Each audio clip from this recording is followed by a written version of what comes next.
10h17, vamos olhar as capas dos jornais deste domingo, dia 4 de setembro. Começamos pela capa do Correio da Manhã. 3 milhões apreendidos a João Pinto. Há suspeitas de que a quantia será parte da verba de transferência para Alvalade. A origem do dinheiro está em causa. Na capa do Correio da Manhã também, revolta chega a Luanda. A polícia reprimiu protestos contra Eduardo dos Santos.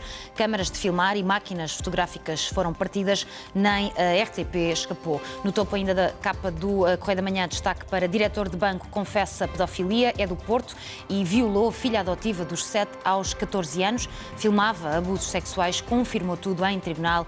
Está preso. Na capa do Diário de Notícias, a empresa Fantasma ganhou 47 obras por ajuste direto. Sociedades fazem contratos antes de estarem constituídas. Aperta-se o cerco a Vítor Gaspar, também na capa do Diário de Notícias. E ainda as declarações de Ricardo Carvalho em resposta ao selecionador nacional. Diz o jogador: se sou desertor, o selecionador é mercenário. Capa do Público deste domingo, guerras internas nas secretas na origem das fugas de informações. Também para ler o regresso às aulas, o que se passa na cabeça dos rapazes agora que as aulas vão começar. Capa do Jornal de Notícias de hoje diz: somos paraíso para ladrões de metais, 30 milhões de euros de prejuízos só na EDP e na REN, nem os cemitérios, bustos e estátuas lhes escapam. Vamos olhar a capa dos jornais desportivos. Começamos pelo Jogo. Tem uma entrevista a David Luiz, o internacional brasileiro, diz que os encarnados têm mais argumentos na corrida pelo título. David Luiz diz: Benfica recuperou dinâmica de campeão. Capa do Record, Scolari aposta no último reforço leonino. Elias vai arrasar no Sporting e mais em cima, Jara motivado após renovação com os encarnados, diz: Benfica nunca perdeu confiança em mim. Finalmente na bola, Artur diz: vamos ter uma época de sucesso na capa da bola. Estes são os jornais que podem encontrar nas bancas. Vamos saber que notícias destacou o nosso convidado, António Cruz Serra, é presidente do Instituto Superior Técnico. Muito bom dia. Bom dia. Obrigada pela sua presença. Obrigado. Vamos começar por olhar a capa do Diário de Notícias, que titula Aperta-se o cerco a Vítor Gaspar. Foi uma das notícias que escolheu. É uma notícia transversal que atravessa todos os jornais. O Diário de Notícias destaca em primeira página, o Público através de uma chamada às declarações da doutora Manuela Ferreira Leite. Eu acho que é uma infelicidade que 2 meses depois da tomada de posse o Governo tenha pedido o estado de graça. E esta crítica generalizada, com origem dentro dos partidos que apoiam a coligação, é seguramente muito preocupante, porque, independentemente das nossas convicções políticas e das nossas preferências, este Governo tem uma tarefa da maior importância para o país, que é ajustar as contas públicas. Naturalmente que o Governo pôs-se um pouco a jeito para que isto possa acontecer, porque só têm sido anunciados os aumentos dos impostos. Provavelmente há aqui um problema também de comunicação, porque há cortes da despesa que são conhecidos. A Universidade Portuguesa conhece há mais de 15 dias o corte da despesa. Isso não tem sido noticiado, apareceu agora no documento de estratégia e teve uma referência muito leve, mas de facto há decisões de corte da despesa, que aliás são desagradáveis, devo dizer. O corte do orçamento das universidades portuguesas é de 8,5%, mais 1,5% de uma inenarrável reserva que as finanças vão inventando para agora e no passado. Né? Esta é a questão das cativações. As cativações são um mal e uma desgraça para a execução orçamental, porque são uma mentira no orçamento. As cativações, de facto, são reduções do orçamento que não são visíveis quando se olha para ele. De facto, a Universidade Portuguesa está com uma descida de 11% no financiamento, que é muito preocupante para todos nós. No caso do Instituto Superior Técnico, isso traduz em quê? Isso traduz-se na incapacidade de fecharmos o orçamento até agora, porque o corte orçamental acumulado desde 2005 até agora é de 32,6%. Isto é muito injusto para a Universidade, porque a Universidade foi, muito antes do resto da administração pública, alvo de uma descida generalizada do orçamento, que começa alguns em 2006, 2007, e que acumula estes 32%. E 32% não se resolvem com medidas agora, no ano de 2012, com ajustar 8,5% da despesa. Não é possível. 32% de descida na dotação do Orçamento de Estado implica reestruturação. E, portanto, é imprescindível que o Governo vá pelo caminho da reorganização do sistema universitário português. O sistema do ensino superior tem um número exageradíssimo de instituições. Esta é uma oportunidade para reorganizar o sistema. É obrigatório reorganizar também a oferta formativa naturalmente há muita ineficiência na oferta formativa, mas este corte cego, porque isto é um corte cego, igual para todos, aliás o João Duque colocou esta questão muito bem aqui há dias, isto é um corte cego igual para todos que vai fazer com que os maus fiquem um bocadinho piores. E, no fim, vão ser salvos por uma dotação extraordinária porque não conseguem pagar os ordenados. E os bons ficam maus. Mas, por exemplo, nesse setor, no setor onde trabalha, esse levantamento está feito? Estão identificados os sítios onde podem ser cortados de forma justa, sem ser às cegas? Naturalmente que o Governo tem 2 meses de trabalho e não podemos exigir que se tomem medidas extraordinárias num espaço de tempo tão curto. Naturalmente, elas terão que ser anunciadas, sei lá, dentro de 1 mês, 2, máximo. Eu acho que nós temos aqui uma oportunidade enorme de reorganizar o sistema. Aliás, temos obrigação de reorganizar a administração pública toda. Eu espero com grande ansiedade e gozo a reorganização do tecido autárquico, que está no acordo com a Troika. Um dos grandes males do sistema político português é o peso desmesurado que as comissões políticas distritais e as federações distritais dos partidos têm sobre os próprios partidos. E, portanto, vamos ver como é que o Governo consegue afrontar esses pequenos poderes que, no fim, são muito importantes para o próprio equilíbrio de poderes dentro dos partidos de governo. Vamos tentar não esgotar o nosso tempo à volta de poucos temas. Vamos à sua segunda notícia que destacou. Está na página 4 do Correio da Manhã. 14.430 funcionários saíram do Estado. Pois, esta notícia é uma notícia que eu destaco porque é também o resultado de políticas que têm consequências contrárias ao seu objetivo. Porque é que sai tanta gente em 2012 da função pública?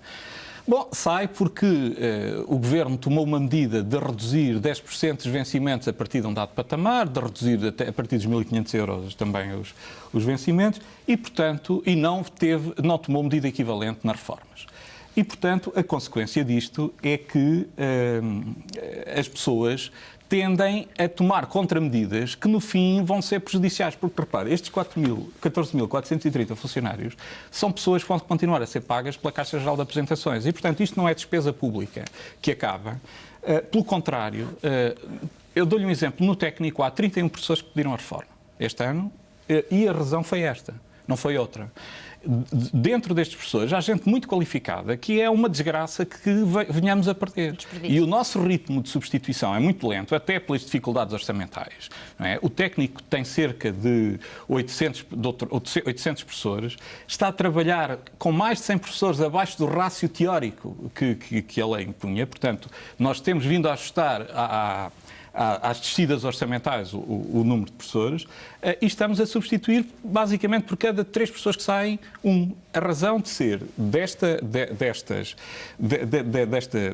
desta consequência é que repetidamente, em relação à questão das reformas, a começar no governo em que a doutora Manuela Ferreira Leite foi Ministra das Finanças, são tomadas medidas em relação às reformas sem cuidar adequadamente do transitório. E isto, se o Sr. Ministro das Finanças me ouvir, é uma coisa que nós constatamos. Sempre que no passado se tomam medidas com descontinuidade na função ou na sua primeira derivada, têm consequências contrárias àquilo que pretendem atingir.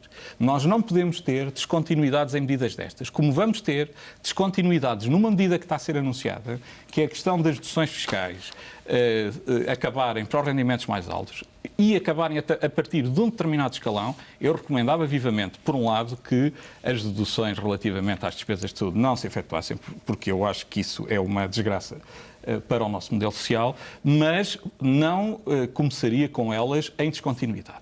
Deixe-me dizer-lhe uma outra coisa relativamente às reformas. Fala-se muito das reformas dos funcionários públicos, mas não se tem falado das reformas dos funcionários das empresas privadas. E nós continuamos a assistir, nos últimos meses e no último ano, a reformas antecipadas de gente muito nova, na banca, nos seguros, nas grandes empresas nacionais. E isto é algo que eu não compreendo porque é que não é tratado na comunicação social. O meu curso quase todo, eu sou engenheiro eletrotécnico, uma grande parte do meu curso foi trabalhar na Portugal Telecom. Estão reformados desde os 50 a 51 anos. Isto é um crime para a produtividade do país. Não pode ser. E o assunto não é tratado. António Cruz Serra, vamos ao terceiro tema que quis destacar. Está na primeira página do Público, mas depois lá dentro na 30 é desenvolvido. Bancos na Justiça nos Estados Unidos por fraude no subprime.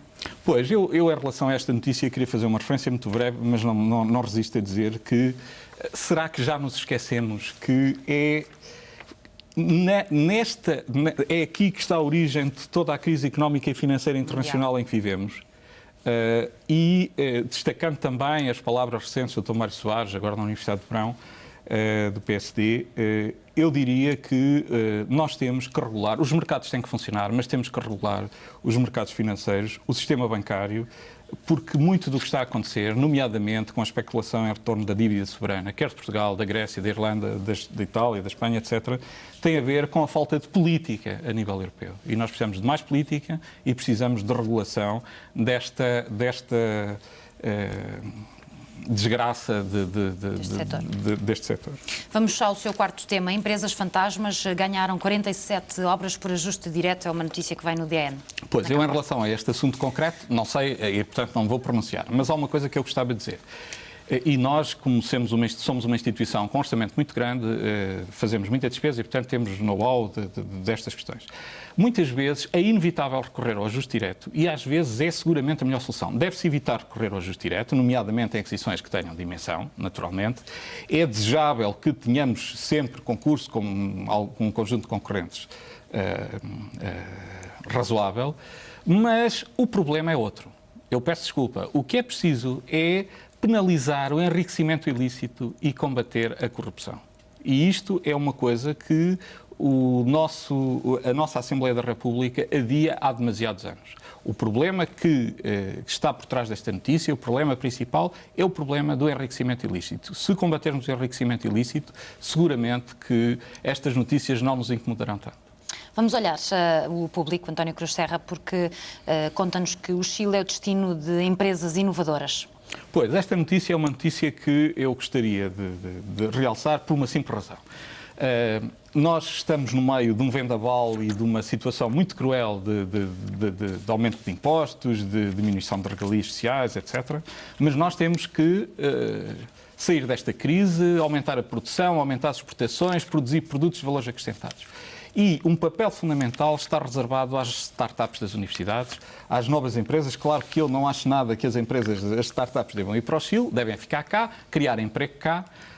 E, portanto, porque este é um dos nossos grandes problemas. Nós precisamos de pôr a economia a funcionar, de criar emprego. Nós temos esse problema na administração pública também. Mas como é que se seduzem estas empresas a ficar se há outras oportunidades e melhores condições lá fora? Provavelmente, neste caso concreto, as oportunidades não serão extraordinárias e nós temos na nossa sociedade alguns parques tecnológicos e universidades onde se pode fazer o fomento do empreendedorismo e a direção das universidades portuguesas está seguramente muito empenhada no fomento do empreendedorismo e daremos todas as condições para que neste momento em que vai haver dificuldade de encontrar postos de trabalho para algumas das pessoas mais qualificadas, e eu também gostava de destacar as palavras do Dr. Vítor Gaspar na Universidade de Verão, dizendo que esta é a geração mais bem qualificada e que se fez um esforço enorme e muito bem sucedido na educação na última década. Nós temos que ser capazes de criar riqueza e emprego.